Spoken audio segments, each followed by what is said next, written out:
Z. Let's look at these stories in a bit more detail. Jack Rowlett, the political commentator with Young Voices UK, is here. Jack, good morning. Good morning. This conversation, warm and personal is how it's been described. The Telegraph is sort of enjoying theorising who might visit who. It's the start of a new set of UK-US relations as part of the special relationship, and it seems to have gotten off to an OK start.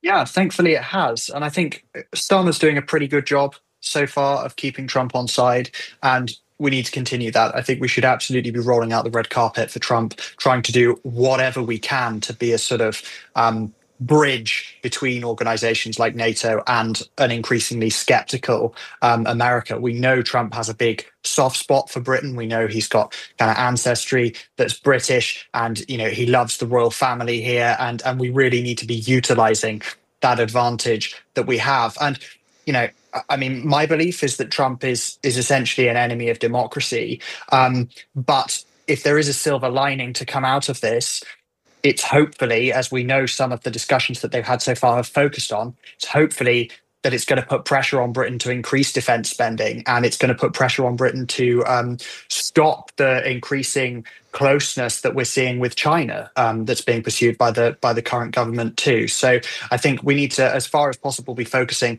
on the kind of potential advantages of Trump's election, the potential kind of impetus to force Britain to make difficult decisions, and to where possible, look at where we can kind of influence Trump to moderate on some of the more difficult issues. Yeah, that influence is clearly reliant on having good relations with the US, and there have been criticism, or concern maybe is the right word, about the Labour Party's ability to do that. I mean, the Foreign Secretary, David Lammy, is going to be speaking with the new US Secretary of State on some quite complicated things like the Chagos Islands, where we may not be so aligned with the US. Yeah, absolutely. And it is really difficult when you've got all these Labour Party figures who've been on record previously saying, really deeply critical things about Donald Trump. And it does potentially reduce their credibility in a sense. But also, thankfully, we've got, someone who's kind of seems to have an incredibly short memory and seems to only really remember the last thing that was said to him in the form of Donald Trump. So actually, so long as British politicians are focusing on flattering him now, hopefully that previous track record of comments won't matter too much. Although I do worry in the case of David Lammy, he does seem to increasingly being kind of sidelined in terms of the government's foreign policy strategy. And I personally, I don't think he's long for this world in the role of Foreign Secretary. And I think Trump's election has only accelerated that. Well, we'll see how that conversation goes a little bit later today. Front page of the Daily Mail, 4 million face a monster hike to council tax. The paper's saying bills could rise by up to 25% in the most cash-strapped local authorities. You might say, deep groan, deep sigh. We have had this story every year. Yeah, absolutely. It's nothing particularly new. I mean, local government has been in crisis for a long time. Fundamentally, the problem is the funding model. Council tax is a ridiculous model. It's not pro-growth. It doesn't incentivize councils to, invest. It doesn't incentivize councils to support infrastructure projects and new businesses coming to their communities. And also, we have a big problem where councils are being forced to spend an enormous amount of time bidding for central government funding, which costs them an awful lot of money in and of itself. So I think actually we need to completely reform how local government is funded. It's a real, canary in the gold mine, or canary in the coal mine, that so many councils are going bust now. It's a sign that we actually need to bite the bullet and do the difficult thing of reform local government funding, devolve tax power, put more power in the hands of local governments to raise revenue, and give them the incentives to actually encourage growth in their local communities. And that's the only way you're going to solve this problem. To give you an idea of who's going to be paying the most, it's the council taxes that are going up the most. Windsor, Maidenhead, Hampshire, North Somerset, Bradford, Cheshire, East Birmingham, Slough. Actually, a lot of those areas in quite similar locations. The Mail's got more on that. I was interested, Jack, that you said growth. You said it a few times there. The Chancellor is this week absolutely desperate to go for growth. You know that she's had some firm words for the regulators. I wonder what you make of this. A third runway can clean the air, says Rachel Reeves. She's suggesting a third runway at Heathrow would be something that would help us go for growth. Is she right? Yes, I think she is. And I think this is such cheerful news to start the week for a change. We're finally seeing some actual proper impetus to drive growth from the government. I think we absolutely need this third runway at Heathrow. And to be quite frank, I don't really care about what excuses politicians have to come up with as to why they didn't support it before, so long as they're supporting it now.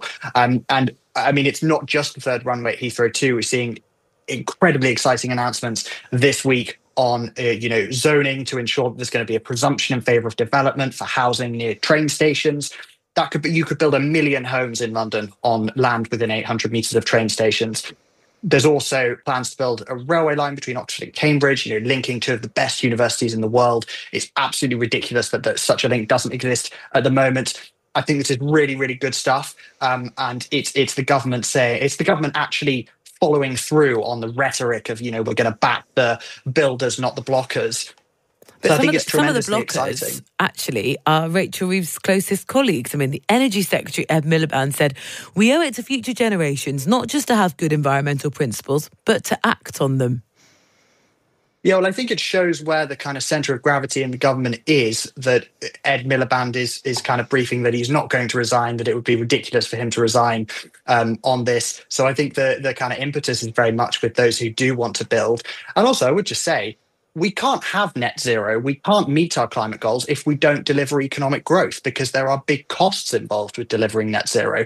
And if there isn't the leeway within the public finances to meet those costs, then we're not going to be able to meet those net zero targets. Yeah, I mean, Sadiq Khan, the Mayor of London, is also in opposition of this. He said back in 2018, I don't believe a bigger Heathrow is the right answer for London. I'm sure that debate is going to rage this week, and we'll chart the arguments as they develop as well here on Times Radio. Now, front page of the Times, this survey, and there was a similar survey about a month ago, because I remember talking about it on the programme. Most young people are in favour of turning the UK into a dictatorship. What is the sort of theory, the argument, Jack, behind why they've said that would be a good idea? So I think there's a mixture of different reasons. We're seeing trends among young men becoming increasingly illiberal, feeling that kind of wokeness, quote, has gone too far. And there's sort of a general disengagement from democracy. And there's some kind of saying in this piece that it's potentially fueled by the influence of social media and these social media figures. I think really, though, this is about young people feeling that they don't have a stake in society. And I think that's really been true since the financial crash. Wages have been suppressed, housing is very inaccessible, growth has been low, university fees are enormously high. Actually, it's not been a great time to be a young person in the UK. And if you feel like society isn't working for you, then you're going to be much more willing to consider radical alternatives. So I think that's really the trend we're seeing. And hopefully, if, we were talking about growth before, if we do see houses being built, if we do see infrastructure being built, and actually growth, productivity increases in Britain, then you might see this trend start to be reversed as young people increasingly feel, well, actually, we do have opportunities now.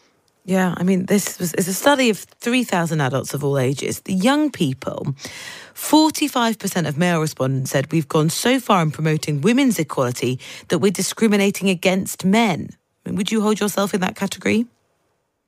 No, I wouldn't. I think part of the problem, though, is that there aren't really good role models for men anymore. I feel like there's been a big there's been a move towards women's equality over the past few decades, and that's been a good thing, but there hasn't really been a replacement in terms of what it should mean to be a man now. There's been a lot of rhetoric on what men shouldn't do, on kind of the bad aspects of masculinity, but I feel like there are lots of men who feel a bit lost now because there aren't those positive role models for what the kind of positives of masculinity should look like, and so they end up being drawn towards these really disturbing influencers like Andrew Tate or pseudo-intellectuals like Jordan Peterson.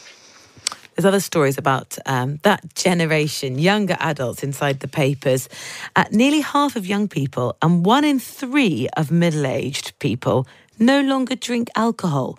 This has been a really interesting trend that sort of crept up over the last 10 years ago and seems, Jack, as though it's one to stay. Yeah.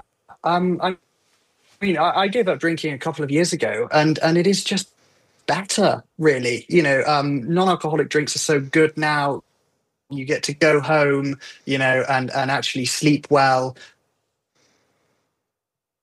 Get to bed at a good time. You don't increasingly socially acceptable as well. I think there's something of a snowball effect when an increasing number of people don't. Oh, we're just battling with Jack's line. I really want drink, or they drink less, then it becomes out, and several of them don't drink. Jack, we're just losing your line a little bit, so we'll leave it there. But thank you so much, Jack Rowlett, political commentator with Young Voices UK, who, interestingly, would be one of those young people who said alcohol no longer. I have to say,